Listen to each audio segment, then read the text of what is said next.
Hello बच्चों। बटे कल थोड़े बाई मंथली टेस्ट कंप्लीट हो गए हैं तो अज आप दोबारा फिर अपनी पढ़ाई शुरू करते हैं। आप बेटे पी ब्लॉक का ग्रुप 16 है जोड़ा वो कंप्लीट कर लिया सी थोड़े एग्जाम्स तो पहला। तो अज बेटे आप ही अगला ग्रुप शुरू करने तो पहला ही रिलेटेड कुछ क्वेश्चनस है जोड़े आप डिस्कस करते हैं, क्योंकि बेटे ये इस लैसन के थोड़ा 5 नंबर का क्वेश्चन एक आना है जिद कॉन्सैप्ट बेस्ड क्वेश्चन ही आते हैं। तो आप ये तो पता होना चाहिए कि जोड़े क्वेश्चन है उन्होंने आंसर है जोड़े उन्होंने किमें करना है। तो ये आप अज डिस्कस करते हैं कुछ क्वेश्चनस। ठीक है, सब तो पहला क्वेश्चन है why dihydrogen is gas but sulphur is a solid. कि जी ऑक्सीजन है वो गैस होंगी है तो सल्फर है जो सॉलिड होंगे, ये क्यों होंगे? बट ये ऑक्सीजन के मल्टीपल बॉन्डिंग पॉसीबल होंगी है, यदा जो सिंगल बॉन्ड है वो ज़्यादा स्टेबल नहीं होंगे, तो जोड़ा मल्टीपल बॉन्डिंग ये पॉसीबल होंगी है वो स्टेबल होंगे बॉन्ड जोड़ा। पर सल्फर के मल्टीपल बॉन्डिंग नहीं होंगी, उस स्टेबल नहीं होंगी। तो इस करके की है ये एक डिस्क्रीट मॉलीक्यूल्स ही रहंदे हैं, सिंगल मतलब 2 एटम्स ही कंबाइन होकर रहंदी हैं, तो सल्फर दियाँ ज़्यादा एटम्स कंबाइन होकर रहंदी हैं। ऑक्सीजन दे विच बेटे साइज़ छोटा होने करके वैंडरवाल फोर्सिस है जिहड़ियां की है घट होंदी है। छोटा साइज़ डाईऑक्सीजन का साइज़ की है छोटा होंदा है, पर सल्फर का साइज़ है जो कंपैरेटिवली वड्डा होंदा है, तो वो वैंडरवाल फोर्सिस भी की होणगियां बेटे ज़्यादा होणगियां, क्योंकि साइज़ ते डिपेंड करदी हैं, जिन्ना साइज़ वड्डा उन्नियां वैंडरवाल फोर्सिस ज़्यादा होणगियां। इस करके डाईऑक्सीजन है जिहड़ी की है गैस है, तो सल्फर है जिहड़ा की है सॉलिड है। क्लियर। दूसरा क्वेश्चन है बेटे right order of thermal stability of hydrides of group 16। हुण ग्रुप 16 दे आपां जिहड़ी हाइड्राइड्स है उन्हों की थर्मल स्टेबिलिटी का ऑर्डर, जिथे आप हाइड्राइड्स डिस्कस किए सी बेटे उत्थे आप ऑर्डर भी किया सी इहदा। ठीक है, जे तुहानूं मे भी तुहानूं याद होवे कि आपां की ऑर्डर किया सी, तो आपां कहा सी कि बेटे टॉप टू बॉटम जिहड़े हाइड्राइड की स्टेबिलिटी है जिहड़ी वो डिक्रीज होंदी जाती है बेटे। इहदा रीजन की दिता सी आपां, साइज़ वड्डा हुंदा जांदा है, क्योंकि ग्रुप दे विच नीचे नूं जाने आ साइज़ वड्डा हुंदा जांदा है। जिवें जिवें साइज़ वधदा जाएगा बेटे तो बॉन्ड लैंथ है जिहड़ी वो की है वधदी जाएगी। तो बॉन्ड लैंथ जी इन्हों की जिमें H2O है, H2TE वाल नूं जाने आप जी, फिर H2S आ जाएगा, तो साइज़ वधन नाल बेटे बॉन्ड लैंथ है जी इनक्रीज होंदी जाती है। जिन्नी बॉन्ड लैंथ ज़्यादा वड्डी होएगी उन्होंने ब्रेक करने लई बेटे एनर्जी घट चाहिए होएगी। ठीक है, उन्होंने ब्रेक करना सौखा है, बॉन्ड डिसोसीएशन एंथैल्पी उहदी की होएगी घट होएगी। तो जिन्नी बॉन्ड डिसोसीएशन एंथैल्पी घट होएगी स्टेबिलिटी उहदी जिहड़ी उन्नी की है घट होएगी, क्योंकि जिन्ना ईजीली बॉन्ड टुट जाएगा उन्ना घट स्टेबल होएगा। इसदा मतलब की है कि जिहड़ी थर्मल स्टेबिलिटी है वो डाउनवर्ड्स जो जाने असीं ग्रुप दे विच तां की हुंदी जांदी है डिक्रीज हुंदी जांदी है। तो जिहड़ा H2O है जिहड़ा सब तो वध स्टेबल है, तो H2TE है जिहड़ा वो सब तो घट स्टेबल है, क्योंकि उसकी बॉन्ड लैंथ सब तो वध है, टुटना बॉन्ड नूं बहुत ईजी है। क्लियर। अगला क्वेश्चन है बेटे कि H2S है जिहड़ा वो लैस एसिडिक है than H2TE why. Same question उहदे नाल उपर वाले नाल ही रिलेटेड है। H2S is lace acidic then H2TE। इहदा रीजन की है बेटे? सेम वही रीजन देवांगे आपां कि बॉन्ड लेंथ है, जिहड़ी जिन्नी बॉन्ड लेंथ ज़्यादा होएगी उन्ना H आयन का रिलीज है जिहड़ा वो की होएगा बेटे ईजी हो जाएगा। तो इसदा मतलब एसिडिक करैक्टर की होएगा बेटे इनक्रीज होंदा जाएगा डाउन द ग्रुप, क्योंकि H2S दे विच बॉन्ड लेंथ की है घट है, H2TE दे विच बॉन्ड लेंथ की है ज़्यादा है। इहदे विचों H आयन का रिलीज है जिहड़ा वो उन्ना ईजी नहीं होएगा जिन्ना ईजी इहदे विचों होएगा। तो इसकी स्ट्रेंथ किहदे ते डिपेंड करती है बेटे कितनी ईजीली कोई स्पीशीज़ H आयन रिलीज कर सकती है। तो इसका मतलब की है कि जदों आप डाउनवर्ड्स जाने आ तो इसकी स्ट्रेंथ है जिहड़ी वो की हुंदी जांदी है बेटे इनक्रीज हुंदी जांदी है। मैटल का ते H का बॉन्ड जिन्ना वीक होएगा उन्नी इसकी स्ट्रेंथ उहदी ज़्यादा होएगी। तो यदा जिहड़ा M ते H का आपां इहनूं M मान लो M नाल ही लिखदे हैं, या EH कह लो तुसीं, E ते H का बॉन्ड जिन्ना वीक होएगा तो उन्नी उहदी एसिडिक स्ट्रेंथ है जिहड़ी होएगी ज़्यादा होएगी। तो इसदा मतलब की है इहदे विचों बॉन्ड बहुत आसानी नाल टुटेगा, इहदी एसिडिक स्ट्रेंथ ज़्यादा होएगी। क्लियर। ਨੈਕਸਟ ਕੁਐਸਚਨ ਹੈ ਬੇਟੇ O2 is inert at room temperature. O2 ਹੈ ਜਿਹੜਾ ਉਹ ਰੂਮ ਟੈਂਪਰੇਚਰ ਦੇ ਉੱਤੇ ਇਨਰਟ ਹੈ। ਇਹ ਕਿਉਂ ਹੈ ਬੇਟੇ? ਕਿਉਂਕਿ ਇਹਦੀ ਜਿਹੜੀ ਬੌਂਡ ਡਿਸੋਸੀਏਸ਼ਨ ਐਂਥੈਲਪੀ ਹੈ ਨਾ ਉਹ ਬਹੁਤ ਜ਼ਿਆਦਾ ਹੁੰਦੀ ਹੈ, ਕਿਉਂਕਿ O ਦੇ ਵਿੱਚ ਕੀ ਹੈ? ਡਬਲ ਬੌਂਡ ਹੈ, O ਡਬਲ ਬੌਂਡ O। ਤੇ ਡਬਲ ਬੌਂਡ ਦੀ ਬੌਂਡ ਡਿਸੋਸੀਏਸ਼ਨ ਐਂਥੈਲਪੀ ਮਤਲਬ ਕਿ ਉਹਨੂੰ ਬੌਂਡ ਨੂੰ ਬ੍ਰੇਕ ਕਰਨ ਦੀ ਜਿਹੜੀ ਐਂਥੈਲਪੀ ਉਹ ਕੀ ਹੁੰਦੀ ਹੈ? ਜ਼ਿਆਦਾ ਹੁੰਦੀ ਹੈ। ਤੇ ਜੇ ਉਹਨੂੰ ਬੌਂਡ ਨੂੰ ਤੋੜਨ ਵਾਸਤੇ ਜ਼ਿਆਦਾ એનર્ਜੀ ਚਾਹੀਦੀ ਹੈ ਤਾਂ ਉਨੀ ਉਹਦੀ ਰਿਐਕਟਿਵਿਟੀ ਹੈ ਜਿਹੜੀ ਉਹ ਕੀ ਹੋਏਗੀ? ਘੱਟ ਹੋਏਗੀ, ਕਿਉਂਕਿ ਰੂਮ ਟੈਂਪਰੇਚਰ ਦੇ ਉੱਤੇ ਉਨੀ એનર્ਜੀ ਉਹਨੂੰ ਨਹੀਂ ਮਿਲਦੀ। ਇਸ ਕਰਕੇ ਰੂਮ ਟੈਂਪਰੇਚਰ ਤੇ ਆਕਸੀਜਨ ਕੀ ਹੁੰਦੀ ਹੈ? ਇਨਰਟ ਹੁੰਦੀ ਹੈ, ਕਿਉਂਕਿ ਇਹਦੇ ਬੌਂਡ ਨੂੰ ਬ੍ਰੇਕ ਕਰਨ ਲਈ એનર્ਜੀ ਜ਼ਿਆਦਾ ਚਾਹੀਦੀ ਹੈ। ਕਲੀਅਰ? Next question है बेटे SF is not easily hydrolyzed whereas SF4 is easily hydrolyzed. Why? ਜਿਹੜਾ SF6 ਹੈ ਉਹਨੂੰ ਆਪਾਂ easily hydrolyze ਨਹੀਂ ਕਰ ਸਕਦੇ, ਪਰ SF4 ਨੂੰ easily hydrolyze ਕਰ ਸਕਦੇ ਆਪਾਂ। ਹੁਣ ਇਹਦਾ ਰੀਜ਼ਨ ਕੀ ਹੈ ਬੇਟੇ ਕਿ ਜਿਹੜਾ SF ਹੈ ਨਾ, SF6 ਹੈ ਨਾ, ਇਹ ਸਲਫਰ ਨੂੰ 6 ਫਲੋਰੀਨ ਐਟਮਸ ਹੈ ਨਾ ਜਿਹੜੀਆਂ ਉਹ ਬੇਟੇ ਪ੍ਰੋਟੈਕਟ ਕਰਕੇ ਰੱਖਦੀਆਂ।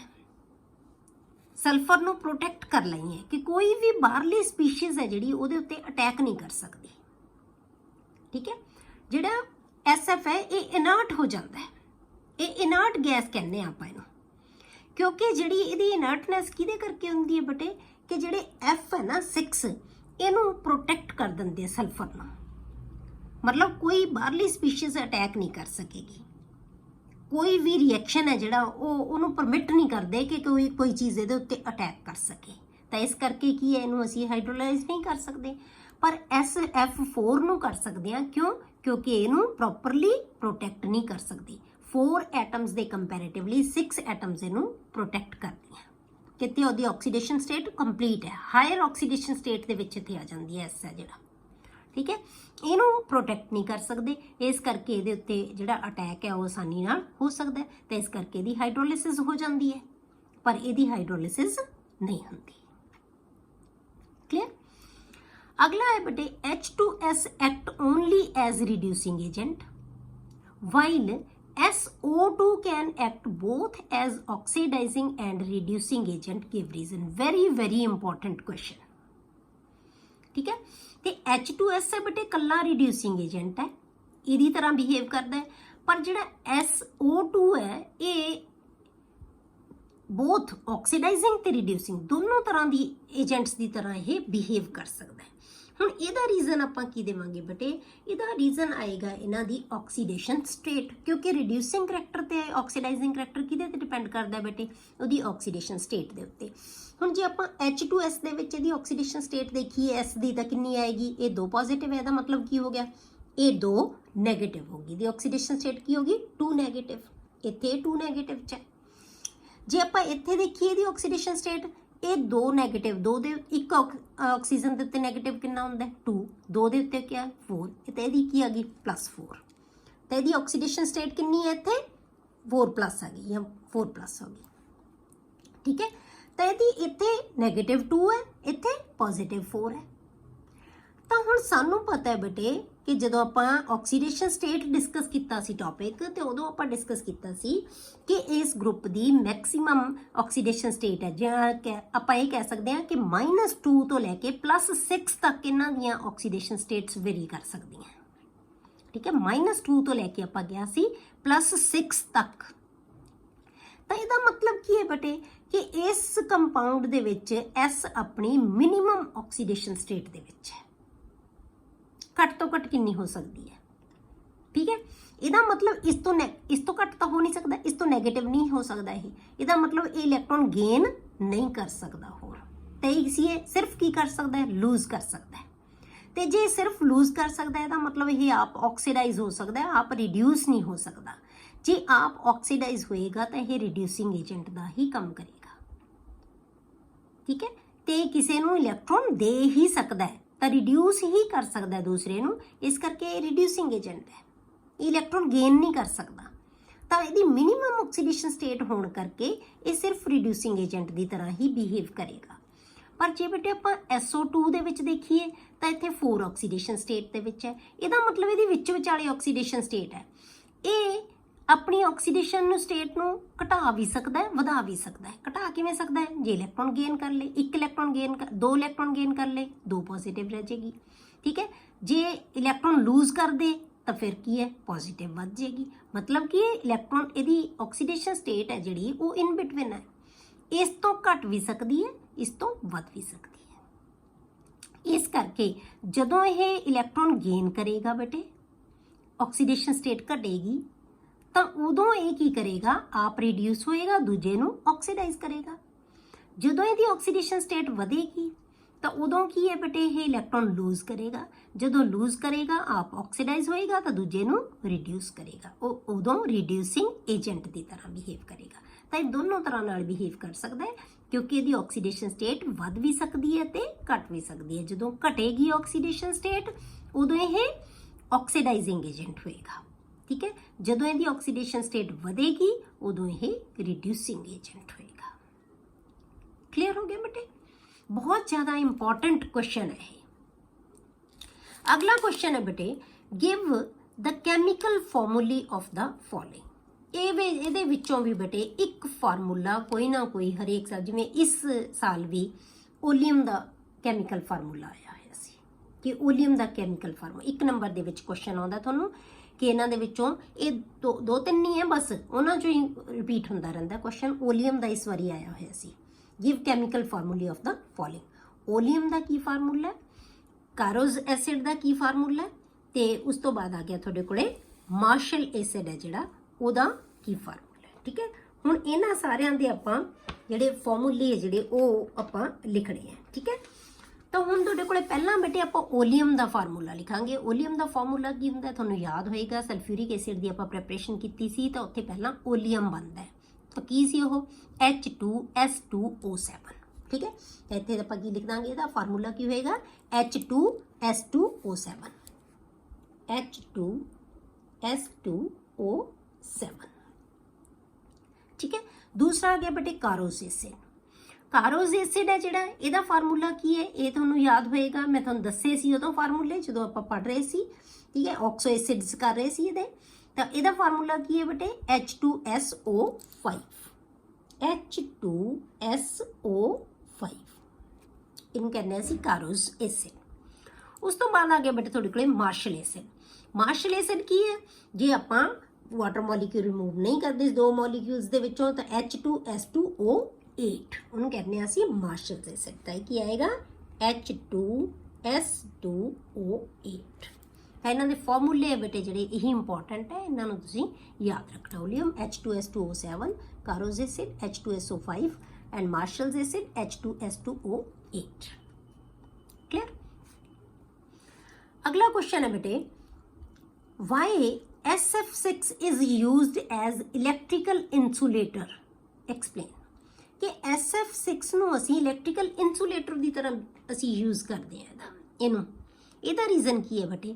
ਹੁਣ ਆਪਾਂ ਉੱਪਰ ਰਿਐਕਸ਼ਨ ਕੀਤਾ ਸੀ ਬੇਟੇ, ਜਿਹੜਾ ਆਪਾਂ 5th ਕੁਐਸਚਨ ਡਿਸਕਸ ਕੀਤਾ ਸੀ, SF6 is easily hydrolyzed whereas cannot be easily hydrolyzed as SF is easily hydrolyzed। ਇਹ ਕੀਤਾ ਸੀ ਨਾ ਆਪਾਂ। ਕੀ ਕਿਹਾ ਸੀ ਕਿ SF6 ਹੈ ਜਿਹੜਾ ਉਹ F ਐਟਮਸ ਇਹਨੂੰ ਪ੍ਰੋਟੈਕਟ ਕਰਕੇ ਰੱਖਦੀਆਂ। ਇਸੇ ਕਰਕੇ ਇਹ ਐਜ਼ ਇਨਸੂਲੇਟਰ ਅਸੀਂ ਇਹਨੂੰ ਯੂਜ਼ ਕਰਦੇ ਹਾਂ। ਸੇਮ ਰੀਜ਼ਨ ਅਸੀਂ ਇੱਥੇ ਦੇ ਦੇਵਾਂਗੇ ਇਹਦਾ ਕਿ SF6 ਹੈ ਜਿਹੜਾ ਇਲੈਕਟ੍ਰੀਕਲ ਇਨਸੂਲੇਟਰ ਦੀ ਤਰ੍ਹਾਂ ਕਿਉਂ ਬਿਹੇਵ ਕਰਦਾ ਹੈ, ਕਿਉਂਕਿ ਜਿਹੜਾ SF6 ਹੈ ਬੇਟੇ 6F ਐਟਮਸ ਹੈ ਜਿਹੜੀਆਂ 6SF ਐਟਮਸ ਹੈ ਜਿਹੜੀਆਂ ਉਹ S ਨੂੰ ਪ੍ਰੋਟੈਕਟ ਕਰਕੇ ਰੱਖਦੀਆਂ। ਠੀਕ ਹੈ, they protect S atoms to attack by reagent. ਤੇ ਇਸ ਕਰਕੇ ਕੀ ਹੈ, ਕੋਈ ਵੀ ਜਿਹੜੀ ਸਪੀਸ਼ੀਜ਼ ਹੈ ਉਹ ਇਹਦੇ ਤੇ ਅਟੈਕ ਨਹੀਂ ਕਰ ਸਕਦੀ। ਕੋਈ ਸਪੀਸ਼ੀਜ਼ ਇਹਦੇ ਤੇ ਅਟੈਕ ਨਹੀਂ ਕਰ ਸਕਦੀ। ਤਾਂ ਥਰਮੋਡਾਇਨਾਮਿਕਲੀ ਰਿਐਕਸ਼ਨ ਜਿਹੜਾ ਫੇਵਰ ਹੁੰਦਾ ਹੈ ਨਾ, ਉਹ ਵੀ ਨਹੀਂ ਹੁੰਦਾ। ਥਰਮੋਡਾਇਨਾਮਿਕਲੀ ਦਾ ਮਤਲਬ ਜਿਹਨੂੰ એનર્ਜੀ ਪ੍ਰੋਪਰ ਮਿਲ ਵੀ ਰਹੀ ਹੋਵੇ ਉਹ ਵੀ ਰਿਐਕਸ਼ਨ ਨਹੀਂ ਇਹ ਹੋਣ ਦਿੰਦੇ। ਤਾਂ ਥਰਮੋਡਾਇਨਾਮਿਕਲੀ ਜਿਹੜਾ ਫੇਵਰ ਰਿਐਕਸ਼ਨ ਹੁੰਦਾ ਉਹ ਵੀ ਇਹਦੇ ਵਿੱਚ ਨਹੀਂ ਹੁੰਦੇ, ਉਹ ਵੀ ਮਤਲਬ ਹੋਏਗਾ ਨਹੀਂ ਰਿਐਕਸ਼ਨ। ਕਲੀਅਰ?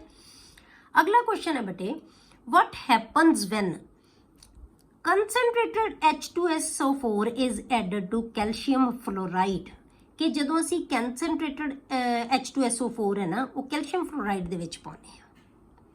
ਤਾਂ ਹੁਣ ਤੁਹਾਨੂੰ ਯਾਦ ਹੋਏਗਾ ਆਪਾਂ ਕੀ ਡਿਸਕਸ ਕੀਤਾ ਸੀ ਕਿ ਜਦੋਂ ਆਪਾਂ ਕਿਸੇ ਵੀ ਮੈਟਲ ਦੇ ਹੈਲਾਈਡ ਦੇ ਵਿੱਚ, ਠੀਕ ਹੈ, ਕੋਈ ਵੀ ਮੈਟਲ ਦਾ ਹੈਲਾਈਡ ਸਲਫਿਊਰਿਕ ਐਸਿਡ ਪਾਉਂਦੇ ਆ ਤਾਂ ਉਹ ਕੀ ਬਣਾ ਲੈਂਦੇ ਆ, ਜਿਹੜਾ ਹੈਗਾ ਉਹ ਹੈਲੋਜਨ ਦਾ ਐਸਿਡ ਬਣ ਜਾਂਦਾ ਹੈ ਤੇ ਮੈਟਲ ਦਾ ਸਾਲਟ ਬਣ ਜਾਂਦਾ ਹੈ, ਜੇ ਤੁਹਾਨੂੰ ਯਾਦ ਹੋਵੇ।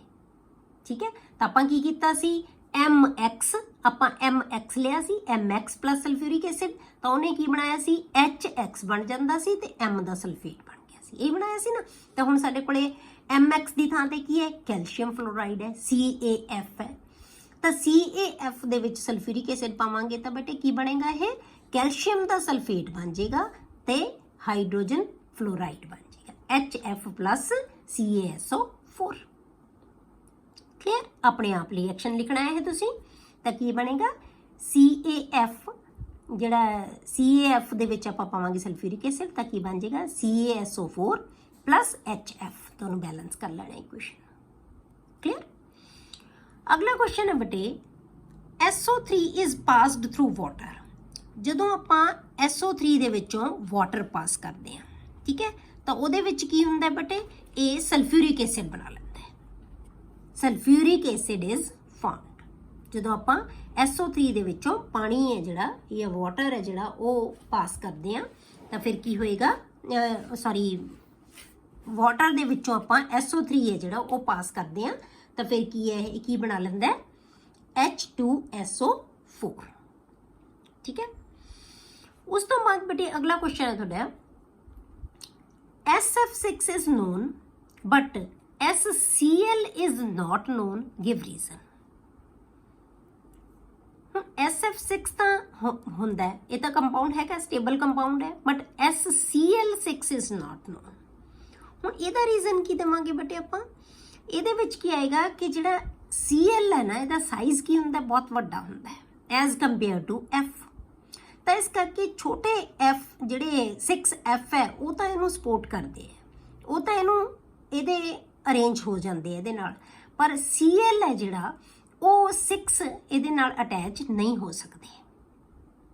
ਠੀਕ ਹੈ, ਦੂਸਰੀ ਚੀਜ਼ ਬੇਟੇ ਕਿ ਜਿਹੜੀ F ਦੀ ਇਲੈਕਟ੍ਰੋਨੈਗੇਟਿਵਿਟੀ ਹੈ ਉਹ Cl ਨਾਲੋਂ ਘੱਟ ਹੁੰਦੀ ਹੈ, ਇਸ ਕਰਕੇ ਇਹਦੇ ਜਿਹੜੇ ਇਲੈਕਟ੍ਰੋਨਸ ਨੂੰ F ਹੈ ਜਿਹੜਾ ਇਹਦੀ ਪ੍ਰੈਜ਼ੈਂਸ ਦੇ ਵਿੱਚ S ਦੇ ਇਲੈਕਟ੍ਰੋਨ ਹੈ ਨਾ ਜਿਹੜੇ ਉਹ ਪ੍ਰਮੋਟ ਹੋ ਜਾਂਦੇ ਆ ਅਗਲੇ ਖਾਲੀ ਆਰਬਿਟਲਸ ਦੇ ਵਿੱਚ, ਤਾਂ ਇਹਦੀ ਆਪਣੀ ਹਾਇਰ ਆਕਸੀਡੇਸ਼ਨ ਸਟੇਟ ਦੇ ਵਿੱਚ ਇਹ ਪਹੁੰਚ ਜਾਂਦਾ ਹੈ। ਪਰ Cl ਦੀ ਇਲੈਕਟ੍ਰੋਨੈਗੇਟਿਵਿਟੀ ਇਹਦੇ ਨਾਲੋਂ ਘੱਟ ਹੈ, ਤਾਂ ਇਸ ਕਰਕੇ ਉਹ ਇੰਨੀ ਹੈਲਪ ਨਹੀਂ ਕਰ ਸਕਦਾ ਕਿ ਉਹਦੇ ਜਿਹੜੇ ਇਲੈਕਟ੍ਰੋਨ ਉਹਨੂੰ ਆਪਣੀ ਹਾਇਰ ਆਕਸੀਡੇਸ਼ਨ ਸਟੇਟ ਦੇ ਵਿੱਚ ਪਹੁੰਚਾ ਸਕੇ। ਕਲੀਅਰ, ਸਾਈਜ਼ ਇਹਦਾ ਛੋਟਾ ਹੁੰਦਾ ਹੈ, ਇਹਦਾ ਸਾਈਜ਼ ਬਹੁਤ ਵੱਡਾ ਹੁੰਦਾ ਹੈ, ਇਹਦੀ ਇਲੈਕਟ੍ਰੋਨੈਗੇਟਿਵਿਟੀ ਜ਼ਿਆਦਾ ਹੁੰਦੀ ਹੈ, ਇਹਦੀ ਇਲੈਕਟ੍ਰੋਨੈਗੇਟਿਵਿਟੀ ਘੱਟ ਹੁੰਦੀ ਹੈ, ਇਸ ਕਰਕੇ ਇਹਨੂੰ ਪ੍ਰਮੋਟ ਨਹੀਂ ਕਰ ਸਕਦਾ, ਜਿਸ ਕਰਕੇ ਇਹਦਾ ਜਿਹੜਾ ਹੈਗਾ SF6 ਹੈ ਜਿਹੜਾ ਉਹ ਬਣ ਸਕਦਾ ਹੈ, ਪਰ SCl6 ਹੈ ਜਿਹੜਾ ਉਹ ਨਹੀਂ ਬਣੇਗਾ। ਕਲੀਅਰ। ਅਗਲਾ ਹੈ ਬੇਟੇ, why SO3 has 0 dipole moment। ਇਹ ਕੁਐਸਚਨ ਫਿਰ ਇਸ ਵਾਰ ਆਇਆ ਹੋਇਆ ਸੀ, ਇਹ ਕੁਐਸਚਨ ਫਿਰ ਇਸ ਵਾਰ ਸੀਗਾ, ਇਸ ਵਾਰ ਜਿਹੜਾ ਹੈਗਾ ਪੇਪਰ ਦੇ ਵਿੱਚ, ਇਸ ਵਾਰ ਦੇ ਪੇਪਰ ਦੇ ਵਿੱਚ ਫਿਰ ਇਹ ਕੁਐਸਚਨ ਆਇਆ ਹੋਇਆ ਸੀ। SF6 is SO3 has 0 dipole moment। SO3 ਦੀ ਜਿਹੜੀ ਡਾਈਪੋਲ ਮੋਮੈਂਟ ਹੈ ਉਹ ਕੀ ਹੈ, 0 ਹੁੰਦੀ ਹੈ। ਹੁਣ ਇਹਦੇ ਵਿੱਚ ਕੀ ਹੈ ਬੇਟੇ ਕਿ ਇਹਦੇ 3 ਬੌਂਡ ਬਣੇ ਹੋਏ ਹੁੰਦੇ ਆ, S ਦੇ ਨਾਲ ਡਬਲ ਬੌਂਡ 3 ਆਕਸੀਜਨ ਨਾਲ ਬਣੇ ਹੁੰਦੇ ਆ, ਕਿਉਂਕਿ ਇੱਕ ਆਕਸੀਜਨ ਨੂੰ 2 ਇਲੈਕਟ੍ਰੋਨ ਚਾਹੀਦੇ ਆ, ਤਾਂ ਇਹ 2 ਇਲੈਕਟ੍ਰੋਨ S ਦੇ ਨਾਲ ਸ਼ੇਅਰ ਕਰ ਲੈਂਦੇ ਆ। S ਕੋਲ 6 ਇਲੈਕਟ੍ਰੋਨ ਹੁੰਦੇ, 6 ਦੇ 6 ਇਲੈਕਟ੍ਰੋਨ ਉਹ ਯੂਜ਼ ਕਰ ਲੈਂਦੇ ਤੇ 3 ਡਬਲ ਬੌਂਡ ਬਣ ਜਾਂਦੇ ਆ। ਤਾਂ ਹੁਣ ਇਹਨਾਂ ਦੀ ਇਲੈਕਟ੍ਰੋਨੈਗੇਟਿਵਿਟੀ ਦੇ ਵਿੱਚ ਫਰਕ ਹੈ, ਆਕਸੀਜਨ ਜ਼ਿਆਦਾ ਇਲੈਕਟ੍ਰੋਨੈਗੇਟਿਵ ਹੁੰਦੀ ਹੈ, ਇਲੈਕਟ੍ਰੋਨ ਨੂੰ ਆਪਣੇ ਵੱਲ ਅਟਰੈਕਟ ਕਰ ਲੈਂਦੀ ਹੈ, ਇਸ ਕਰਕੇ ਡਾਈਪੋਲ ਮੂਵਮੈਂਟ ਹੁੰਦੀ ਹੈ। ਪਰ ਕਿਉਂਕਿ ਡਾਈਪੋਲ ਇਹਦੇ ਵਿੱਚ ਕੀ ਹੋਏਗਾ ਕਿ S ਨੂੰ ਤਿੰਨੋਂ ਪਾਸੋਂ ਜਿਹੜੇ ਹੈਗੇ ਆ ਉਹ ਹੈ ਜਿਹੜੇ ਉਹ ਕੀ ਹੈ, ਬਰਾਬਰ ਸਟਰੈਂਥ ਦੇ ਨਾਲ ਅਟਰੈਕਟ ਕਰ ਰਹੇ ਆ, ਤਾਂ ਡਾਈਪੋਲ ਮੂਵਮੈਂਟ ਕੀ ਹੈ, ਕੈਂਸਲ ਆਊਟ ਹੋ ਜਾਂਦੀ ਹੈ, ਤਾਂ ਨੈਟ ਡਾਈਪੋਲ ਮੂਵਮੈਂਟ ਕੀ ਹੋਗੀ ਇਹਦੀ 0 ਹੋ ਜਾਂਦੀ ਹੈ। ਠੀਕ ਹੈ, ਤਾਂ ਆਪਾਂ ਕੀ ਕਰਦੇ ਹਾਂ, ਆਪਾਂ ਇਦਾਂ ਹੀ ਬਣਾਉਂਦੇ ਹੁੰਦੇ ਨਾ ਡਾਈਪੋਲ ਮੂਮੈਂਟ ਨੂੰ, ਇੱਧਰੋਂ ਇਹ ਜਾਏਗੀ ਇਹ ਜਾਏਗਾ। ਤੇ ਤੁਹਾਨੂੰ ਮੈਥ ਦੇ ਤੁਸੀਂ ਸਟੂਡੈਂਟ ਹੋ, ਤੁਹਾਨੂੰ ਜ਼ਿਆਦਾ ਕਲੀਅਰ ਹੋਏਗਾ। ਇਹ ਵੈਕਟਰ ਕੁਆਂਟੀਟੀ ਹੁੰਦੀ ਹੈ, ਤਾਂ ਜਿਹੜੀ ਨੈਟ ਡਾਈਪੋਲ ਮੂਮੈਂਟ ਆ ਉਹ ਕੀ ਹੈ, 0 ਹੋ ਜਾਂਦੀ ਹੈ SO3 ਦੇ ਵਿੱਚ। ਠੀਕ ਹੈ, ਤਾਂ ਇਹ ਸੇਮ ਐਂਗਲਸ ਤੇ ਹੋਣ ਕਰਕੇ ਇਹ ਇੱਕ ਦੂਸਰੇ ਨੂੰ ਜਿਹੜੇ S ਤੇ O ਦੇ ਜਿਹੜੇ ਬੌਂਡ ਹੈ ਉਹ ਕੀ ਹੈ, ਕੈਂਸਲ ਆਊਟ ਹੋ ਜਾਂਦੀ ਹੈ। 120 ਦਾ ਐਂਗਲ ਹੁੰਦਾ ਜਿਹੜਾ ਹੈਗਾ, ਤਾਂ ਜਿਹੜੀ ਇੰਡੀਵਿਜੂਅਲ ਡਾਈਪੋਲ ਮੂਮੈਂਟ ਹੋਏਗੀ ਇਹਨਾਂ ਦੀ ਉਹ ਕੀ ਹੈ, ਕੈਂਸਲ ਆਊਟ ਹੋ ਜਾਂਦੀ ਹੈ। ਕਲੀਅਰ। ਅਗਲਾ ਕੁਐਸਚਨ ਹੈ ਬੇਟੇ ਕਿ SF6 is known but SH6 is not known, explain।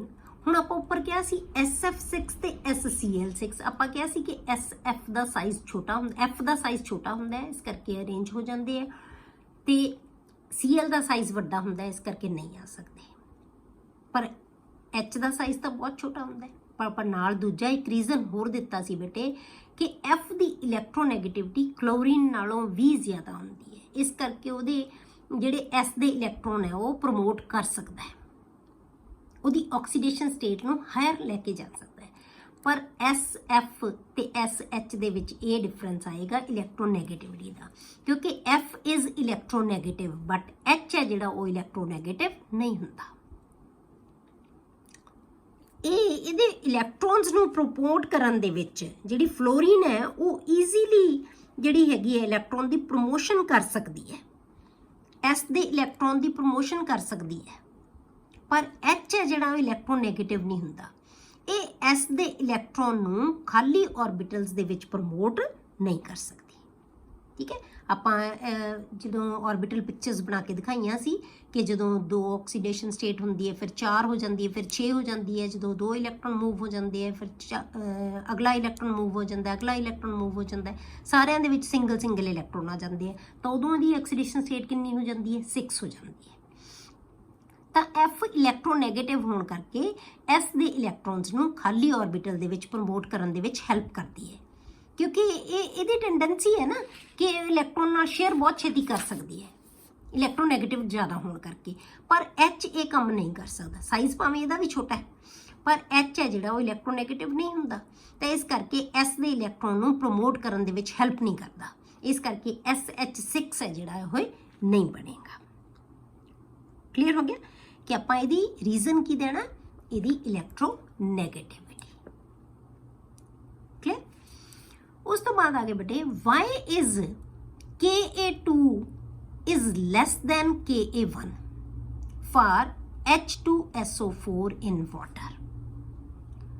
ਹੁਣ ਇਹ ਡਿਸੋਸੀਏਸ਼ਨ ਕਾਂਸਟੈਂਟ ਹੈ ਬੇਟੇ, Ka1 ਤੇ Ka2 ਦਾ ਮਤਲਬ ਕੀ ਹੈ, ਕਿਉਂਕਿ H2SO4 ਦੇ ਵਿੱਚ ਰਿਪਲੇਸੇਬਲ H ਆਇਨ ਕਿੰਨੇ ਆ ਬੇਟੇ, 2, ਇਹ 2 H ਆਇਨ ਛੱਡ ਸਕਦਾ ਹੈ, ਤਾਂ ਇਸ ਕਰਕੇ ਜਦੋਂ ਪਹਿਲਾ H ਆਇਨ ਛੱਡੇਗਾ ਤਾਂ ਇਹਦੀ ਜਿਹੜੀ ਵੈਲਿਊ ਹੈ ਡਿਸੋਸੀਏਸ਼ਨ ਕਾਂਸਟੈਂਟ ਕੀ ਹੋਏਗਾ, Ka1 ਹੋਏਗਾ।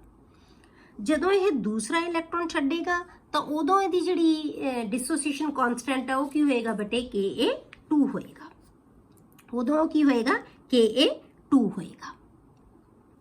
ਕਲੀਅਰ ਹੋ ਗਿਆ। ਪਰ ਸਾਨੂੰ ਪਤਾ ਹੈ ਕਿ ਜਿਹੜਾ ਵਾਟਰ ਦੇ ਵਿੱਚ H2SO4 ਹੈ ਨਾ ਉਹਦੀ ਐਸਿਡਿਕ ਸਟਰੈਂਥ ਬਹੁਤ ਜ਼ਿਆਦਾ ਹੁੰਦੀ ਹੈ। ਠੀਕ ਹੈ, ਐਸਿਡਿਕ ਸਟਰੈਂਥ ਬਹੁਤ ਜ਼ਿਆਦਾ ਹੁੰਦੀ ਹੈ, ਤਾਂ ਕੀ ਕਰੇਗਾ ਇਹ ਬੇਟੇ, H2S ਜਦੋਂ ਆਪਾਂ H2S ਨੂੰ ਪਾਣੀ ਦੇ ਵਿੱਚ ਪਾਵਾਂਗੇ ਤਾਂ ਇਹਨੇ ਕੀ ਕਰਨਾ ਹੈ, H2SO4 plus H2O। ਠੀਕ ਹੈ, ਇਹ ਕੀ ਕਰੇਗਾ, ਇਹਦੇ ਵਿੱਚੋਂ ਇੱਕ H ਆਇਨ ਨੂੰ ਗੇਨ ਕਰ ਲੇਗਾ, H3O ਪੋਜ਼ਿਟਿਵ ਬਣਾ ਲੇਗਾ, H ਆਇਨ ਇਹਨੇ ਰਿਲੀਜ਼ ਕਰਤਾ, ਪਲੱਸ ਕੀ ਬਚ ਗਿਆ ਬੇਟੇ, HSO4 ਨੈਗੇਟਿਵ। ਹੁਣ ਇੱਥੇ ਜਿਹੜਾ ਇਹਦਾ ਡਿਸੋਸੀਏਸ਼ਨ ਕਾਂਸਟੈਂਟ ਹੈ ਨਾ ਇਹਦੇ ਲਈ ਉਹ ਕੀ ਹੈ ਬੇਟੇ, Ka1। ਇਹਦੀ ਵੈਲਿਊ ਬਹੁਤ ਜ਼ਿਆਦਾ ਹੁੰਦੀ ਹੈ, ਕਿਉਂ, ਕਿਉਂਕਿ ਇਹਦੀ H ਆਇਨ ਨੂੰ ਰਿਲੀਜ਼ ਕਰਨ ਦੀ ਟੈਂਡੈਂਸੀ ਹੈ ਜਿਹੜੀ ਉਹ ਕੀ ਹੈ, ਬਹੁਤ ਜ਼ਿਆਦਾ ਹੈ। ਤਾਂ ਆਪਾਂ ਇਹੀ ਕਹਿੰਦੇ ਹੁੰਦੇ ਆ ਨਾ ਕਿ ਇਹਦੀ ਵੈਲਿਊ ਸਾਨੂੰ ਦੱਸਦੀ ਹੈ ਕਿ ਕਿੰਨਾ ਵੱਧ ਐਸਿਡਿਕ ਹੈ ਕੋਈ। ਜੇ ਤੁਹਾਡੇ ਕੋਲ 2 Ka ਦੀਆਂ ਵੈਲਿਊਜ਼ ਹੋਣ, ਇਹਦੀਆਂ ਵੈਲਿਊਜ਼ ਦੱਸ ਕੇ ਦੱਸ ਸਕਦੇ ਹਾਂ ਕਿ ਕਿਹੜੀ ਸਪੀਸ਼ੀਜ਼ ਹੈ ਜ਼ਿਆਦਾ ਐਸਿਡਿਕ ਨੇਚਰ ਦੀ ਹੈ। ਜਿੰਨੀ Ka ਦੀ ਵੈਲਿਊ ਜ਼ਿਆਦਾ ਹੁੰਦੀ ਹੈ ਉਨੀ ਉਹਦਾ ਐਸਿਡਿਕ ਕਰੈਕਟਰ ਕੀ ਹੁੰਦਾ ਹੈ, ਜ਼ਿਆਦਾ ਹੁੰਦਾ ਹੈ। ਠੀਕ ਹੈ, ਤਾਂ ਇਹਦੀ Ka ਦੀ ਵੈਲਿਊ ਬਹੁਤ ਜ਼ਿਆਦਾ ਹੁੰਦੀ ਹੈ, Ka1 ਹੈ ਨਾ ਜਿਹੜਾ ਬਹੁਤ ਜ਼ਿਆਦਾ ਹੁੰਦਾ ਹੈ। ਕਿਉਂ, ਕਿਉਂਕਿ ਇਹਦੀ ਟੈਂਡੈਂਸੀ ਹੈ to release H ion. Clear हो गया। हुण तुहाडा क्वेश्चन की है बेटे Ka2 ਦੀ वैल्यू घट क्यों है? हुण Ka2 की है बेटे ਇਹਦੀ ਹੋਰ ਵੀ ਟੈਂਡੈਂਸੀ ਹੈਗੀ ਹੈ ਟੂ ਰਿਲੀਜ਼ H ਆਇਨ, ਤਾਂ ਕੀ ਕਰੇਗਾ HSO4 ਨੈਗੇਟਿਵ, ਇਹ ਵੀ ਵਾਟਰ ਨਾਲ ਮਿਲ ਕੇ ਇਹ ਕੀ ਬਣਾਏਗਾ ਬੇਟੇ H3O positive plus SO4 2 negative, ਇਹਨੇ ਵੀ H ਆਇਨ ਰਿਲੀਜ਼ ਕਰਤਾ। ਹੁਣ ਇਹਦੀ ਜਿਹੜੀ ਡਿਸੋਸੀਏਸ਼ਨ ਕਾਂਸਟੈਂਟ ਹੈ ਉਹ ਕੀ ਹੈ ਬੇਟੇ Ka2 ਹੈ, ਪਰ ਇਹਦੀ ਵੈਲਿਊ ਬਹੁਤ ਘੱਟ ਹੋਏਗੀ। ਕਿਉਂ? ਕਿਉਂਕਿ ਜਿਹੜੀ ਨੈਗੇਟਿਵਲੀ ਚਾਰਜਡ ਸਪੀਸ਼ੀਜ਼ ਹੈ ਨਾ ਬੇਟੇ, ਪਹਿਲਾਂ ਹੀ ਇਹਦੇ ਕੋਲੇ ਤਾਂ ਨੈਗੇਟਿਵ ਚਾਰਜ ਹੈ, ਇਹ ਹੋਰ ਨੈਗੇਟਿਵ ਨਹੀਂ ਹੋਣਾ ਚਾਹੁੰਦਾ। ਮਤਲਬ ਕਿ ਜੇ ਇੱਕ ਹੋਰ H ਆਇਨ ਛੱਡੇਗਾ ਤਾਂ ਇਹ ਕੀ ਬਣਾ ਲੇਗਾ SO4 2 ਨੈਗੇਟਿਵ ਬਣਾ ਲੇਗਾ। ਤਾਂ ਨੈਗੇਟਿਵ ਚਾਰਜ ਇਹਦੇ ਕੋਲੇ ਹੋਣ ਕਰਕੇ ਇਹ ਈਜ਼ੀਲੀ H ਆਇਨ ਰਿਲੀਜ਼ ਨਹੀਂ ਕਰ ਸਕੇਗਾ, ਤਾਂ ਇਸ ਕਰਕੇ ਇਹਦੀ Ka2 ਹੈ ਜਿਹੜੀ ਵੈਲਿਊ ਉਹ ਕੀ ਹੋਏਗੀ ਬਹੁਤ ਘੱਟ ਹੋਏਗੀ ਐਜ਼ ਕੰਪੇਅਰ ਟੂ Ka1। ਇਸ ਕਰਕੇ H2SO4 ਹਮੇਸ਼ਾ ਇੱਕ H ਜਿਹੜਾ ਹੈਗਾ ਉਹ ਆਸਾਨੀ ਨਾਲ ਛੱਡ ਕੇ ਜ਼ਿਆਦਾ ਐਸਿਡਿਕ ਨੇਚਰ ਦਾ ਹੁੰਦਾ ਹੈ। ਠੀਕ ਹੈ, ਤਾਂ ਆਪਾਂ Ka2 ਦੀ ਵੈਲਿਊ ਕਿਉਂ ਘੱਟ ਹੋਏਗੀ Ka1 ਨਾਲੋਂ, ਇਹਦਾ ਰੀਜ਼ਨ ਕੀ ਦੇਵਾਂਗੇ? ਕਿਉਂਕਿ H2SO4 ਹੈ ਜਿਹੜਾ ਵਾਟਰ ਦੇ ਵਿੱਚ ਈਜ਼ੀਲੀ ਇਸ ਤਰ੍ਹਾਂ ਨਾਲ ਡਿਸੋਸੀਏਟ ਹੁੰਦਾ ਜ਼ਿਆਦਾ ਈਜ਼ੀਲੀ, H ਆਇਨ ਰਿਲੀਜ਼ ਕਰੇਗਾ ਤਾਂ Ka ਦੀ ਵੈਲਿਊ ਜ਼ਿਆਦਾ ਹੋਏਗੀ, ਪਰ negative species H ion easily release ਨਹੀਂ ਕਰ ਸਕਦੀ, ਇਸ ਕਰਕੇ Ka ਦੀ ਵੈਲਿਊ Ka2 ਦੀ ਵੈਲਿਊ ਹੈ ਜਿਹੜੀ ਉਹ ਘੱਟ ਹੋਏਗੀ। ਕਲੀਅਰ ਹੋ ਗਿਆ ਬੇਟੇ? ਇਹ ਸੀ ਬੇਟੇ ਕੁਝ ਕੁਐਸਚਨ ਤੁਹਾਡੇ, ਤਾਂ ਹੁਣ ਤੁਸੀਂ ਇਹਨਾਂ ਦੇ ਆਨਸਰਸ ਨੂੰ ਆਪਣੇ ਆਪ ਹੁਣ ਆਪਣੀਆਂ ਨੋਟਬੁੱਕਸ ਦੇ ਵਿੱਚ ਨੋਟ ਕਰ ਲੈਣਾ। ਕਲੀਅਰ ਹੋ ਗਿਆ? ਤਾਂ ਆਪਾਂ ਕੱਲ ਨੂੰ ਬੇਟੇ ਆਪਾਂ ਨੈਕਸਟ ਗਰੁੱਪ ਹੈ ਜਿਹੜਾ 17 ਗਰੁੱਪ ਉਹ ਸਟਾਰਟ ਕਰ